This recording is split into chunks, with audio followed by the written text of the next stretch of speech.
एक बहुत ऊंची मीनार थी और एक आदमी घुमावदार सीढ़ियों वाली इस मीनार के अंदर एक के बाद एक सीढ़ी को पार करता हुआ ऊपर जा रहा था। जब वो देखता मंजिल नहीं मिल रही थी। अंत क्या है? 99 सीढ़ियां चढ़ गया।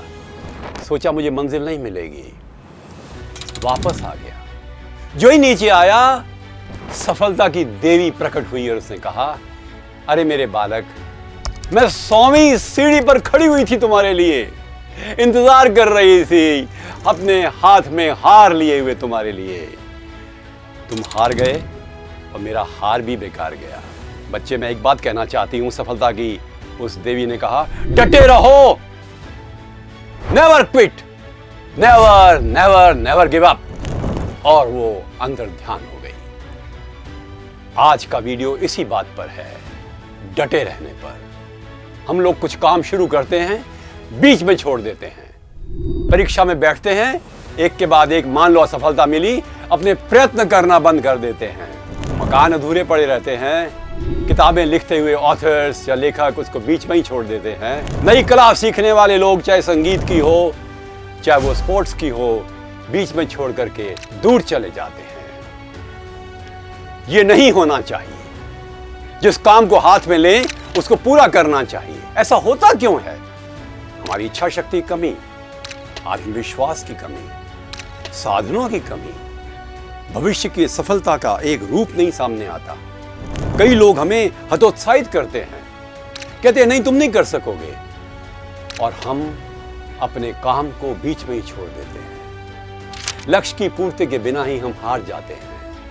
ऐसा नहीं होना चाहिए। माना कि कई कठिनाइयां आती हैं, पर इनके कारण से क्या छोड़ दें अपनी यात्रा को? यात्रा का भी एक आनंद है।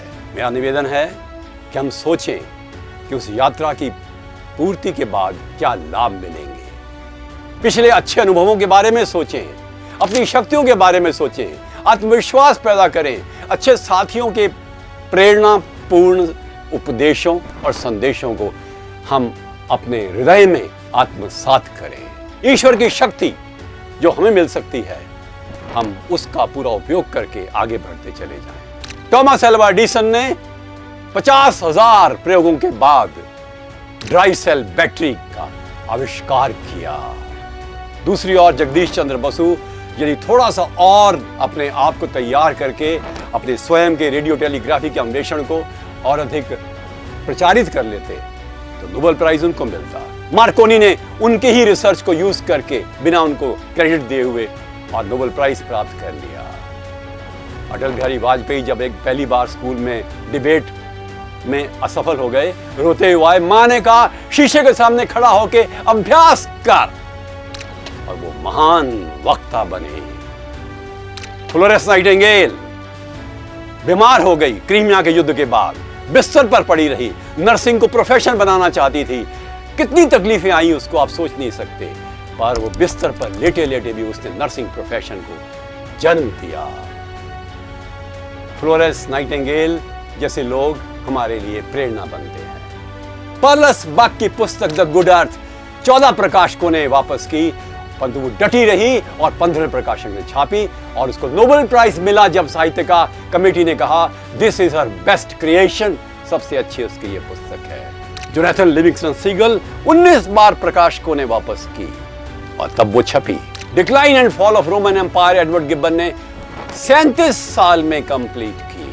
हमें सोचना चाहिए कि कई बार हमारे स्वयं के प्रयत्न इस प्रकार के होते हैं जिनका कि परिणाम तुरंत नहीं आता, पर यात्रा पूरी करनी चाहिए, प्रयत्न पूरे करने चाहिए, विकल्प सामने रखने चाहिए, कई बार आराम भी कर लेना चाहिए, कई बार नवीनता लानी चाहिए अपने चिंतन में कि और मैं क्या कर सकता हूं। नए तरीके सोचने चाहिए, लोगों की राय लेनी चाहिए, पर मन के विश्वास को किसी प्रकार से कम नहीं करना है। हमें हम डटे रहें, संकल्प रखें, आगे बढ़ते चले जाएं, और जो हमने संकल्प लिया है उसकी पूर्ति के लिए क्या क्या और उपाय हो सकते हैं उन पर चिंतन करें, मनन करें, मंथन करें, अपनी आत्मशक्ति को बढ़ा करके आगे बढ़ते जाएं। चाहे हम विद्यार्थी हों, चाहे हम लेखक हों, चाहे हम बिजनेसमैन हों, चाहे हम इंडस्ट्रियलिस्ट हों, चाहे हम कलाकार हों, हमें इस शक्ति को बढ़ा के रखना है। डटे रहिए। Never never never give up, don't quit, have that strength. आइए हम सीखें अब्राहम लिंकन से, लाल बहादुर शास्त्री से, अट्टा पट्टू से, विराट कोहली से, सुनील गावस्कर से और नॉर्मन विंसेंट पील से।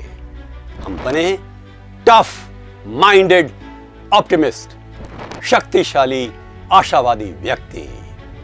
हर चीज संभव है, मन में विश्वास और संकल्प रखें। नमस्कार।